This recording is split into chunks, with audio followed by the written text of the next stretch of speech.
Hello friends, ഈ educate അക്കാഡമിയുടെ പുതിയൊരു എപ്പിസോഡിലേക്ക് നിങ്ങൾക്ക് എല്ലാവർക്കും സ്വാഗതം. നമ്മളിപ്പോൾ എടുത്തുകൊണ്ടിരിക്കുന്നത് അക്കൗണ്ടൻസിയുടെ ബേസിക്സ് ആണ്. ഇത് രണ്ടാമത്തെ ക്ലാസ് ആണ്. ആദ്യത്തെ ക്ലാസ് കാണാത്തവർ കമൻറ്റിൽ ലിങ്ക് പിൻ ചെയ്തിട്ടിരിക്കുക. നിങ്ങൾ ആ ക്ലാസ് റെഫർ ചെയ്യുക. ആ ക്ലാസ് റെഫർ ചെയ്താൽ മാത്രമേ ഇതിന് മുന്നേ ഉണ്ടായിരുന്ന ബേസിക്സ് നിങ്ങൾക്ക് മനസ്സിലാവുകയുള്ളൂ. ഇന്ന് നമ്മൾ എടുക്കാൻ പോകുന്നത് അക്കൗണ്ടൻസിയുടെ സബ്ജക്റ്റിൽ പ്രാക്ടിക്കലായ പോർഷൻസിലോട്ട് നമുക്ക് ഉപകാരപ്പെടുന്നതായ കാര്യങ്ങളാണ് ഇന്ന് എടുക്കാൻ പോകുന്നത്. അപ്പം ക്ലാസ് എല്ലാവരും കാണുക, ഫുള്ളായിട്ട് കാണുക, കമൻറ്റിൽ നിങ്ങളുടെ അഭിപ്രായങ്ങൾ അറിയിക്കുക.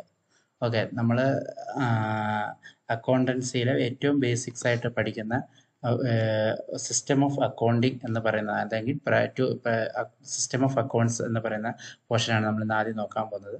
അക്കൗണ്ടിങ്ങിന് രണ്ട് സിസ്റ്റം ഓഫ് അക്കൗണ്ടിങ്സ് ആണ് ഉള്ളത്. ഒന്നാമത്തേതെന്ന് പറയുന്നത് single entry system and double entry system. ഈ രണ്ട് അക്കൗണ്ട്സ് ആണ് നമുക്ക് ഉള്ളത്. സിംഗിൾ എൻട്രി സിസ്റ്റം എന്ന് പറഞ്ഞു കഴിഞ്ഞാൽ നമ്മൾ ഒരു ട്രാൻസാക്ഷനിൽ ഒരു സൈഡ് മാത്രമേ നമ്മൾ അതിൽ എൻട്രി ചെയ്യാറുള്ളൂ. ഒന്നല്ലെങ്കിൽ ഡെബിറ്റ് ഓർ ക്രെഡിറ്റ്, അല്ലെങ്കിൽ നമ്മളിത് കൂടുതലായിട്ടും ഒരു ചെറിയ കടകളിൽ എഴുതുന്ന അക്കൗണ്ട്സ് ആണ് നമ്മളിത് യൂസ് ചെയ്യുന്നത്. ഒരു ചെറിയൊരു ബുക്കിൽ നമ്മൾ സാധാരണ ഇപ്പോൾ നമുക്കൊരു ചിലവുണ്ടാകുകയാണെങ്കിൽ അത് എഴുതി വെക്കുന്ന അതെല്ലാം തന്നെ സിംഗിൾ എൻട്രി സിസ്റ്റം ബേസ് ചെയ്തിട്ടായിരിക്കും നമ്മൾ. അതിന് ഒരു ട്രാൻസാക്ഷനേ ഉണ്ടാവുള്ളൂ. ഒന്നല്ലെങ്കിൽ നമ്മൾ ക്യാഷ് കിട്ടി, അല്ലെങ്കിൽ ക്യാഷ് കൊടുത്തു, അല്ലെങ്കിൽ നമ്മൾ ഇന്നത് വാങ്ങി, അല്ലെങ്കിൽ ഇന്നത് വിറ്റു എന്ന് എഴുതുന്ന, അങ്ങനെ ഒരു പേജിനകത്ത് എഴുതുന്ന, അതാണ് നമുക്ക് ഏറ്റവും ഓർത്തിരിക്കാൻ ഏറ്റവും എളുപ്പമുള്ള സിംഗിൾ എൻട്രി സിസ്റ്റം എന്ന് പറയുന്നത്. നമുക്ക് എന്ത് കാര്യത്തിൽ ഓർക്കണമെങ്കിലും ആ ഒരു ഉദാഹരണം വെച്ചിട്ട് നമുക്ക് ഓർക്കാം. ആ ഒരു ഉദാഹരണം വെച്ചിട്ട് നമുക്കിതിൻ്റെ ഒരു ബെനിഫിറ്റ്സും അല്ലെങ്കിൽ ഒരു മെറിറ്റ്സും എന്ത് ചോദിച്ചാലും, അല്ലെങ്കിൽ നമുക്കൊരു കോമ്പറ്റേറ്റീവ് എക്സാമിനൊക്കെ എന്ത് ചോദിച്ചാലും നമുക്കത് എഴുതാൻ പറ്റും. അത് ഇവർ പോയിൻ്റായിട്ട് നമുക്ക് തന്നിട്ടുണ്ട്. ഒന്നാമത്തേതെന്ന് പറയുന്നത് records only one side each transaction. ഓരോ ട്രാൻസാക്ഷനും ഒരു സൈഡ് മാത്രമേ, ഒന്നല്ലെങ്കിൽ കൊടുത്തു അല്ലെങ്കിൽ വാങ്ങി എന്നുള്ള രീതിയിലാണ് വരിക. നമ്മൾ സാധാരണ അക്കൗണ്ട്സ് പഠിക്കുമ്പോൾ ഡബിൾ എൻട്രി സിസ്റ്റം ആണ് അതിലോട്ട് വരികയാണ്. അതിൽ രണ്ട് സൈഡും ആയിരിക്കും എടുക്കുന്നത്. ഒരാൾക്ക് കാശ് കൊടുത്തെങ്കിൽ മറ്റേ അടുത്ത് കാശ് കുറഞ്ഞു എന്നുള്ള രീതിയിൽ വരും. പക്ഷേ ഇവിടെ അങ്ങനെ വരില്ല. ഇവിടെ ഒരു സൈഡ് ട്രാൻസാക്ഷൻ മാത്രമേ ഉള്ളൂ.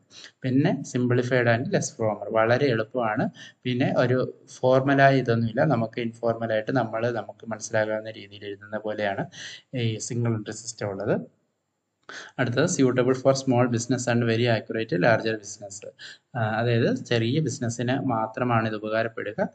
വലിയ ബിസിനസ്സുകൾക്ക് ഇത് വലിയ ആക്യുറേറ്റ് ആയിരിക്കില്ല. കാരണം വലിയൊരു ബിസിനസ് ഒരു സിംഗിൾ ബുക്കിൽ എഴുതി കഴിഞ്ഞ് കഴിഞ്ഞാൽ നമുക്ക് അതിൻ്റെ കണക്ക് ആർക്ക് കൊടുത്തെന്നോ എങ്ങനെ കൊടുത്തെന്നോ ഉള്ള കണക്കുകളൊന്നും കിട്ടാത്തത് കൊണ്ട് അത് ആക്യുറേറ്റ് ആയിരിക്കില്ല. അടുത്തത് ഡബിൾ എൻട്രി സിസ്റ്റമാണ്. ഡബിൾ എൻട്രി സിസ്റ്റം ബേസ് ചെയ്തിട്ടാണ് അക്കൗണ്ട്സ് മുഴുവനായിട്ട് ഉള്ളത്. ഡബിൾ എൻട്രി സിസ്റ്റമാണ് നമുക്ക് പഠിക്കാനുള്ളതും ഡബിൾ എൻട്രി സിസ്റ്റത്തിലാണ് നമ്മൾ ചെയ്യാൻ പോകുന്നതും എല്ലാം ചെയ്യുന്നത്. അപ്പം ഡബിൾ എൻട്രി സിസ്റ്റം എന്ന് പറഞ്ഞു കഴിഞ്ഞാൽ each transaction record at least 2 accounts. അതായത് ഒരു ട്രാൻസാക്ഷൻ ഉണ്ടായാൽ അതിന് 2 സൈഡുകൾ ഉണ്ടാവും. ഉദാഹരണം പറയുകയാണെങ്കിൽ എ ബിക്ക് ക്യാഷ് കൊടുത്തു എന്ന് പറയുമ്പോൾ എ ക്യാഷ് കൊടുത്തു എന്നും ബിക്ക് ക്യാഷ് കിട്ടിയെന്നും 2 ആസ്പെക്റ്റ് ഉണ്ടാവും. അതാണ് ഇത്. ഒരാൾക്ക് ഡെബിറ്റും ഒരാൾക്ക് ക്രെഡിറ്റും. അത് അവരുടെ ബാലൻസ് അനുസരിച്ചാണ്. അതിൻ്റെ വിശദമായ ക്ലാസ്സുകളിലേക്ക് നമ്മൾ വരുന്നതാണ്.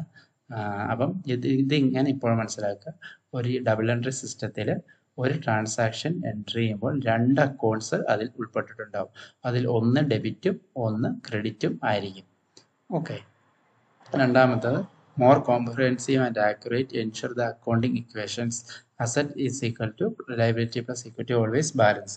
അതായത് ഇത് വളരെയധികം ആക്യുറേറ്റും എൻഷുർ ദ അക്കൗണ്ടിങ് ഇക്വേഷൻസ് എന്ന് പറയുന്നത് എൻഷുർ ചെയ്യുന്നതുമായിരിക്കും. ഓക്കെ, ഈ അക്കൗണ്ടിങ് ഇക്വേഷൻസ് എല്ലാ കാര്യങ്ങൾക്കും നമുക്ക് ബേസ് ആയിട്ട് വേണ്ട ഒരു സംഭവമാണ്. അക്കൗണ്ടിങ് ഇക്വേഷൻസ് എന്ന് പറഞ്ഞു കഴിഞ്ഞാൽ asset is equal to liabilities plus equity. ഈ ഇക്വിറ്റി ഇത് ഞാനൊന്ന് വിശദീകരിച്ചു തരാം. Always balances. ഓക്കെ, അസറ്റ് എന്ന് പറഞ്ഞു കഴിഞ്ഞാൽ ഒരു ബാലൻസ് ഷീറ്റിൻ്റെ ഫിനാൻഷ്യൽ പൊസിഷൻ കാണിക്കുന്നതാണ് ബാലൻസ് ഷീറ്റ് എന്ന് പറയുന്നത്. ആ ബാലൻസ് ഷീറ്റിന് നമുക്ക് 3ആയിട്ട് തരംതിരിക്കാം. 1 അസറ്റ്സ്, 2 ലയബിലിറ്റി, 3 ഇക്വിറ്റി. ഈ അസറ്റ് എന്ന് പറയുന്നത് ബാലൻസ് ഷീറ്റിൻ്റെ ഒരു സൈഡിലും ലയബിലിറ്റി എന്ന് പറയുന്നത് അസറ്റിന് ഓപ്പോസിറ്റ് ആയിട്ടൊരു സൈഡിലും ഇക്വിറ്റി എന്ന് പറയുന്നത് ലയബിലിറ്റിയുടെ സൈഡിൽ തന്നെ താഴെ പ്രത്യേകം കാണിക്കുന്നതാണ്. ഈ അസറ്റിനകത്ത് എല്ലാ അസറ്റും വരും. Fixed asset, current asset, goodwill അതുപോലുള്ള എല്ലാ അസറ്റുകളും വരും. ലയബിലിറ്റിക്കകത്ത് short time liability, long time liability, sundry creditors അങ്ങനെയുള്ള കാര്യങ്ങളെല്ലാം വരും. പക്ഷേ ഇക്വിറ്റി എന്ന് പറഞ്ഞു കഴിഞ്ഞാൽ ഓർത്തിരിക്കും വളരെ എളുപ്പം. ഷെയർ ഹോൾഡേഴ്സിന് കിട്ടുന്ന ഫണ്ടായിരിക്കും ഇക്വിറ്റി എന്ന് പറയുന്നത്, അല്ലെങ്കിൽ ഷെയർ ഹോൾഡേഴ്സിന് വരുന്ന ഫണ്ടായിരിക്കും ഇക്വിറ്റി എന്ന് പറയുന്നത്. അതായത് റീറ്റേൺഡ് ഏണിങ്സ്, പ്രോഫിറ്റ് അതുപോലുള്ള ഷെയർ ക്യാപിറ്റൽ അങ്ങനെ ഓർത്തിരുന്നാൽ നിങ്ങൾക്ക് വളരെ പെട്ടെന്ന് തന്നെ ഇത് മനസ്സിലാക്കാൻ പറ്റും. അപ്പോൾ എപ്പോൾ ചോദിച്ചു കഴിഞ്ഞാലും നമുക്ക് മനസ്സിലാകും ഒരു രണ്ട് സൈഡും തുല്യമാകണം അല്ലെ. ബാലൻസ് ഷീറ്റ് ടാലിയാവുന്നത് എപ്പോഴും രണ്ട് സൈഡ് തുല്യമാകണം. അപ്പോൾ ഒരു സൈഡിൽ അസറ്റ് കൊണ്ട് നിറഞ്ഞു കഴിഞ്ഞാൽ മറ്റേ സൈഡിൽ നിന്ന് ലയബിലിറ്റിയും ഇക്വിറ്റിയും കൂടി കൂട്ടുമ്പോഴായിരിക്കും അസറ്റ് കിട്ടുക. അങ്ങനെ ഓർത്താൽ മതി. എങ്ങനെ വന്നു കഴിഞ്ഞാലും നമുക്കിത് തുല്യമായിരിക്കണം. അതായത് ലയബിലിറ്റി ഇക്വിറ്റി ഒരുമിച്ച് വരണം. ഒരുമിച്ച് വന്നാലേ അസറ്റ് തുല്യമാവും. ഓക്കെ, അല്ലെങ്കിൽ നമുക്ക് ലയബിലിറ്റിന്ന് എന്ത് കുറച്ചാൽ അല്ലെങ്കിൽ അസറ്റിന്ന് എന്ത് കുറച്ചാൽ ലയബിലിറ്റി കിട്ടും എന്ന് ചോദിച്ച് അസറ്റിന്ന് ലയബിലിറ്റി കുറച്ചാൽ എന്ത് കിട്ടും എന്ന് ചോദിച്ചാൽ ഇക്വിറ്റി കിട്ടും. ഈ മൂന്ന് ടേംസ് ആണ് ഇതൊക്കെ. അതായത് ലയബിലിറ്റി ഇക്വിറ്റി ഒരു സൈഡിലും അസറ്റ് മറ്റേ സൈഡിലുമാണ് വരിക. സൈഡുകളും ഭാഗങ്ങളും കാര്യങ്ങളും ബാലൻസും എല്ലാം നമ്മൾ തുടർന്നുള്ള വിശദമായ ക്ലാസ്സുകളിൽ നമുക്ക് നോക്കാം. ഇനി അടുത്തത് basics terms of accounting. Basics terms of accounting എന്ന് പറയുന്നത് ഇതും വളരെ പ്രധാനപ്പെട്ടതാണ്. ഇതും വളരെ പ്രധാനപ്പെട്ടതാണ്. ഇത്രയും ടേംസുകളാണ് സാധാരണ നമുക്ക് ഒരു ബാലൻസ് ഷീറ്റ് വരെയുള്ള ഐറ്റംസുകളിൽ നമുക്ക് ട്രയൽ ബാലൻസുകളിൽ തിരിക്കാൻ പറ്റുന്നത് അല്ലെങ്കിൽ കാറ്റഗറൈസ് ചെയ്യാൻ പറ്റുന്നത്. അപ്പോൾ നമുക്ക് ഇതിൻ്റെ ബേസിക് ടേംസ് അല്ലെങ്കിൽ ഒരു അക്കൗണ്ടിങ്ങിൻ്റെ ബേസിക് ടേംസ് ഏതൊക്കെയാണെന്ന് നമുക്ക് നോക്കാം. ഒന്നാമത്തത് അസറ്റാണ്. It's owned by the business. ഒരു ബിസിനസ് ഓൺ ചെയ്തേക്കുന്ന റിസോഴ്സസ് എന്തൊക്കെയാണോ അല്ലെങ്കിൽ ആസ്തികൾ എന്തൊക്കെയാണോ അതെല്ലാം വരും. അതൊരു ഗുഡ് വില്ലാണെങ്കിലും ക്യാഷ്, ഇൻവെൻട്രി, നമുക്ക് പൈസ തരാനുള്ളവർ, ഡെപ്റ്റേഴ്സ്, അങ്ങനെയുള്ള എന്താണെങ്കിലും അതെല്ലാം ബിസിനസ്സിൻ്റെ അസറ്റാണ്. അതായത് ബിസിനസ്സിന് സ്വന്തമായിട്ടുള്ളത് എന്താണോ അത് ബിസിനസ്സിൻ്റെ അസറ്റാണ്. എന്നാൽ ബിസിനസ്സിന് സ്വന്തമായിട്ടുള്ള ക്യാപിറ്റൽ ബിസിനസ്സിൻ്റെ അസറ്റ് അല്ല കേട്ടോ. അത് പ്രത്യേകം ശ്രദ്ധിക്കുക. ബിസിനസ്സിന് സ്വന്തമായിട്ടുള്ള നമ്മൾ ഒരു കാര്യം, ഒരു സംഭവം ബിസിനസ്സിന് അസറ്റാണോ അല്ലയോ എന്നുള്ളത് നോക്കുവാൻ വേണ്ടിയിട്ട് അറിയുന്നത് ബിസിനസ്സിന് അത് സ്വന്തമായിട്ടുള്ളതാണോ എന്ന് മാത്രം നമ്മൾ നോക്കിയാൽ മതി. ഇപ്പോൾ സ്റ്റോക്ക് ബിസിനസ്സിൻ്റെ സ്വന്തമാണ്, ക്യാഷ് ബിസിനസ്സിന് സ്വന്തമാണ്. ഓക്കെ, ഈ ക്യാഷും ക്യാപിറ്റലും ഒക്കെ നമുക്കത് വിശദമായ രീതിയിൽ പഠിക്കുമ്പോൾ നമുക്കത് അതിൻ്റെ ഡിഫറൻസും കാര്യങ്ങളും അപ്പോൾ ചോദിക്കുക ക്യാഷ് തന്നെയല്ലേ ക്യാപിറ്റൽ, ക്യാപിറ്റൽ തന്നെയല്ലേ ക്യാഷ് എന്നുള്ളത്. അത് രണ്ടും രണ്ടാണ്. ബിസിനസ്സിന് കുറച്ച് പ്രിൻസിപ്പിൾ ബേസ് ചെയ്തിട്ടാണ് ബിസിനസ് ഇത് ചെയ്യുക. അത് ഞാൻ ഇന്നത്തെ ക്ലാസ്സിൽ തന്നെ പറ്റുമെങ്കിൽ ഷോർട്ടായിട്ട് തന്നെ പറഞ്ഞു തരാം. അത് കഴിഞ്ഞിട്ട് നമുക്കത് വിശദമായിട്ട് പഠിക്കുകയും ചെയ്യാം. ഓക്കെ, അടുത്തത് liabilities financial obligation for the ബിസിനസ്സിനുള്ള ഫിനാൻഷ്യൽ ഒബ്ലിഗേഷൻസ് ആണ് ലയബിലിറ്റി എന്ന് പറയുന്നത്. അതായത് സാമ്പത്തികമായ ബാധ്യത, മലയാളത്തിൽ പറയുന്നത് സാമ്പത്തിക ബാധ്യതയാണ് financial obligation of the business. ഉദാഹരണം ലോണ്, അക്കൗണ്ട്സ് പേയബിൾ എന്ന് പറഞ്ഞാൽ ക്രെഡിറ്റേഴ്സ് തന്നെയാണ്, പൈസ കൊടുക്കാനുള്ളവർ തന്നെയാണ് അറിയിക്കുക. അടുത്തത് ഇക്വിറ്റി എന്ന് പറഞ്ഞാൽ owner's interest in the business, asset minus liability. അത് നമ്മൾ നേരത്തെ കണ്ട ഇക്വേഷനിൽ തന്നെ ഉള്ളതാണ്. അസറ്റ് മൈനസ് ഇക്വിറ്റിയാണ്. അതായത് ഷെയർ ക്യാപിറ്റൽ, അതായത് ബിസിനസ്സിന്റെ ഓണേഴ്സിന് താല്പര്യമുള്ള സംഭവങ്ങൾ എന്തൊക്കെയായിരിക്കും? പ്രോഫിറ്റ്, ഷെയർ ക്യാപിറ്റൽ, അതുപോലുള്ള അതുമായിട്ട് ബന്ധപ്പെട്ട ഒരു ബിസിനസ്സിന്റെ അതിൻ്റെ ഉടമസ്ഥന് ബന്ധപ്പെട്ട ഇക്വിറ്റി പ്രത്യേകമായിട്ട് കാണിക്കുന്നുണ്ട്. കോർപ്പറേറ്റ് അക്കൗണ്ട്സിലൊക്കെ വരുമ്പോഴത്തേക്ക് ഇക്വിറ്റി എന്ന് പറഞ്ഞത് കാണിക്കുന്നുണ്ട്. നമ്മൾ മറ്റേത് സാധാരണ ഒരു ഇത് ചെയ്യുമ്പോൾ നമ്മൾ ഷെയർ ക്യാപിറ്റൽ എന്ന് പറഞ്ഞിട്ട് അല്ലെങ്കിൽ ക്യാപിറ്റൽ എന്ന് പറഞ്ഞ് എഴുതിയാണ് നമ്മൾ ചെയ്യാറ്. കണക്കെല്ലാം നമുക്ക് കാൽക്കുലേഷൻ എല്ലാം വരുമ്പോഴത്തേക്ക് നമുക്ക് വിശദമായിട്ട് അത് നോക്കാം. അപ്പം ഓണേഴ്സ്, അതായത് ബിസിനസ്സിന് ഇൻട്രസ്റ്റ് ഇക്വിറ്റി ആണോ എന്ന് ചോദിച്ചു കഴിഞ്ഞാൽ ബിസിനസ്സിന് ഇൻട്രസ്റ്റ് ആണോ, ബിസിനസ്സിന്റെ ഓണേഴ്സിന് താല്പര്യമുള്ള സംഭവമാണോ എന്ന് നോക്കിക്കഴിഞ്ഞാൽ നമുക്കത് മനസ്സിലാക്കാം. അടുത്തത് revenue earn by the business sales or service. ഒരു business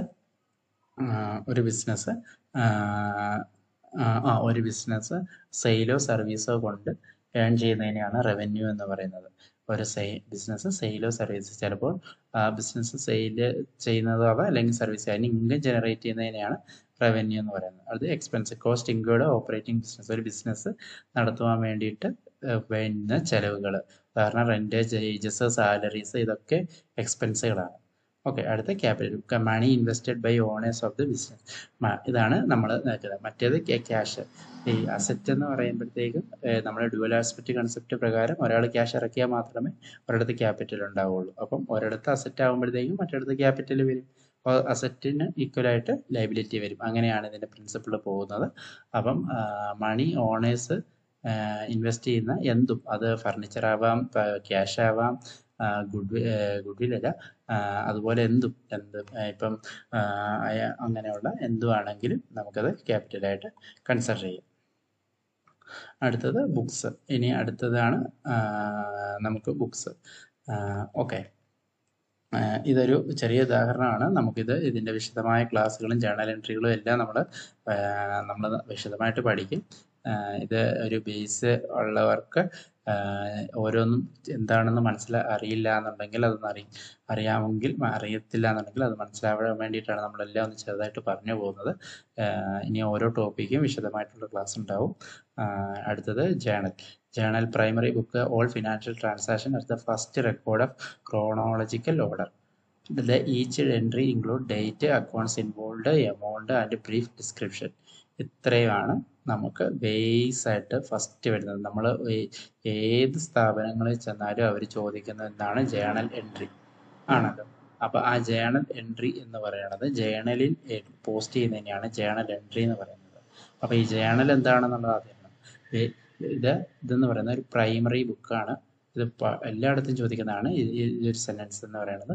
the primary book all financial transaction as the first record the chronological order. അതായത് ഒരു കൃത്യമായ ഓർഡറിൽ ഓൾ ബിസിനസ് ട്രാൻസാക്ഷൻ, അത് എന്ത് ഫിനാൻഷ്യൽ ട്രാൻസാക്ഷൻ ആയിരിക്കണം കേട്ടോ. ഫിനാൻഷ്യൽ ട്രാൻസാക്ഷൻ ആദ്യമായിട്ട് എൻട്രി ചെയ്യുന്ന ബുക്കാണ് ജേണൽ എന്ന് പറയുന്നത്. ഈ എൻട്രിക്കകത്ത് date, accounts involved and amount, brief description. Description എന്ന് പറഞ്ഞാൽ ചില ആളുകൾക്ക് മനസ്സിലാവില്ല, ചിലതൊക്കെ നമ്മളൊക്കെ നറേഷൻ എന്നാണ് പഠിച്ചിരിക്കുന്നത്. അതായത് അതിൻ്റെ താഴെ എന്താണ് സംഭവം അല്ലെങ്കിൽ എന്താണ് അതെന്നുള്ളത് എഴുതി വെക്കും. അത് ജേണൽ എൻട്രിയുടെ ഫോർമാറ്റ് ഒന്നുമല്ല, എന്നാലും നമുക്കത് മനസ്സിലാക്കാനായിട്ട് ഇത് ചെയ്യാം. ഇതിപ്പോൾ ഇതിനകത്ത് തന്നിരിക്കുന്നത് സെയിലിൻ്റെയാണ്. സെയിൽ വിട്ട് ക്യാഷ് കിട്ടിയേക്കുന്നതിൻ്റെയാണ് ഒരു എക്സാമ്പിളാണ് തന്നേക്കുന്നത്. അപ്പോൾ അവർ വന്നേക്കുന്ന 1/1/2025 എന്ന് പറഞ്ഞൊരു ഡേറ്റ് തന്നിട്ടുണ്ട്. ഡെബിറ്റ് എന്ന് പറയുമ്പോഴത്തേക്കും ക്യാഷിനെയാണ് ഡെബിറ്റ് ചെയ്തേക്കുന്നത്. അതായത് അസറ്റാണ് 1000 രൂപ. ക്രെഡിറ്റ് ചെയ്തേക്കുന്നത് സെയിൽസ് റവന്യൂ. എങ്ങനെയാണ് അത് ക്രെഡിറ്റ് ചെയ്തേക്കുന്നതെന്ന് പറഞ്ഞു കഴിഞ്ഞാൽ അത് ഒരു ഡെബിറ്റ് ഉണ്ടെങ്കിൽ അത് ക്രെഡിറ്റ് ഉണ്ട്. അതാണല്ലോ ഡുവൽ ആസ്പെക്ട് കൺസെപ്റ്റ്. ക്യാഷിന് 1000 രൂപയ്ക്ക് സെയിൽസ് റവന്യൂ സെയിൽ ചെയ്തിരിക്കുന്നു എന്നുള്ളതാണ് നമ്മൾ ഇവിടുത്തെ ട്രാൻസാക്ഷൻ. അതാണ് ഡിസ്ക്രിപ്ഷൻ കൊടുത്തിരിക്കുന്നത്. സോൾഡ് ഗുഡ്സ് ഫോർ ക്യാഷ് എന്ന് പറഞ്ഞ് കൊടുത്തിരിക്കുന്നത്. അടുത്തത് സബ്സിഡറി ബുക്ക് എന്ന് പറഞ്ഞു കഴിഞ്ഞാൽ ഒരു സ്പെസിഫിക് ട്രാൻസാക്ഷൻ മോർ ഡീറ്റെയിൽ. അതായത് ഇതിനകത്തിപ്പോൾ എല്ലാം കൂടി കലർത്തിയായിരിക്കും എഴുതിയിരിക്കുന്നത്. സാധനം വാങ്ങിയതും സാധനം കൊടുത്തതും അസറ്റ് വാങ്ങിയതും അസറ്റ് കൊടുത്തതും നമുക്ക് ഡ്യൂ ആയതും എല്ലാം നമ്മൾ ഇതിനകത്തായിരിക്കും എൻട്രി ചെയ്തേക്കുന്നത്. അതെല്ലാം ഓരോരോ ബുക്കിലോട്ട് മാറ്റുന്നതാണ് ഇത്. ഇതൊക്കെ എല്ലാ ബുക്കുകളും എല്ലാ കമ്പനികളും മെയിൻറ്റെയിൻ ചെയ്യാറില്ല. എന്നാൽ ക്യാഷ് ബുക്ക് മിക്കവാറും കമ്പനികളെല്ലാം ബുക്ക് ചെയ്യും. പിന്നെ ഓരോ സാധനം പർച്ചേസ് ബുക്ക്, ഇപ്പോൾ സ്റ്റോക്കൊക്കെ എഴുതുകയാണെങ്കിൽ പർച്ചേസ് ബുക്ക് ഉണ്ടാവും, ചിലയിടത്ത് സെയിൽസ് ബുക്ക് ഉണ്ടാവും, പർച്ചേസ് റിട്ടേൺ ബുക്സ് ഒക്കെ ഉണ്ടാവും. അതൊക്കെയാണ്. അപ്പോൾ അത് ഓരോ ഇതാണ്. ഇപ്പം ക്യാഷ് ബുക്കിൽ ക്യാഷ് ട്രാൻസാക്ഷൻസ് മാത്രമാണ് ഉള്ളത്. പർച്ചേസിൽ ക്രെഡിറ്റ് പർച്ചേസസ് മാത്രമായിരിക്കും ഉണ്ടാകുക. അത് ഇവിടെ ശ്രദ്ധിക്കണം. ക്യാഷ് ബുക്കിൽ എല്ലാ ക്യാഷ് ട്രാൻസാക്ഷനും ഉണ്ടാവും. പക്ഷെ പർച്ചേസിൽ എല്ലാ ക്രെഡിറ്റ് പർച്ചേസ് മാത്രമേ ഉള്ളൂ, ക്യാഷ് പർച്ചേസുകൾ ഉണ്ടാവില്ല. സെയിൽസ് ബുക്കിൽ എല്ലാ ക്രെഡിറ്റ് സെയിൽസുകൾ മാത്രമേ ഉണ്ടാവുള്ളൂ. പർച്ചേസ് റിട്ടേൺസ് ബുക്കിൽ എന്തേ ഉണ്ടാവുള്ളൂ? Purchase returns. Okay, purchase returns ഉണ്ടാവുള്ളൂ. അത് കഴിഞ്ഞ് അതുപോലെ തന്നെയുള്ളതാണ് സെയിൽസ് റിട്ടേൺസ്. സെയിം തന്നെ സെയിൽസിൽ ഉള്ളതാണ് ഉള്ളത്. ഓക്കെ, അടുത്തത് പോസ്റ്റിംഗ് ലെഡ്ജർ എന്താണെന്നുള്ളതും അതിൻ്റെ പോസ്റ്റിംഗ് ആണ് നമുക്കിനി അടുത്ത ക്ലാസ്സിലോട്ട് ഉള്ളത്.